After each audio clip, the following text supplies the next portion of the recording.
diha oh. Hindi ka na siya China guys. First time ko aning kaon. Karon pagkaon ako guys kay maayking pagkadikit sa akong ngipon.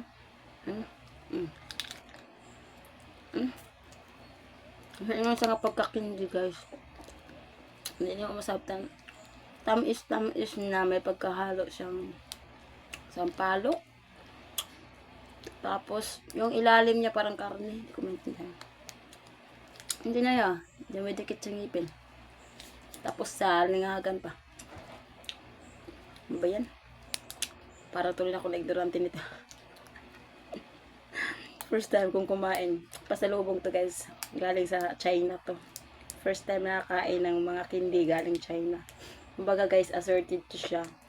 Yung iba nakain ko masarap. Pero ito, ngayon parang kakaiba. Hindi ko maintindihan kasi hindi ko maintindihan yung sulat guys. Kung anong pangalan nitong candy na to. Basta kay candy. Layla.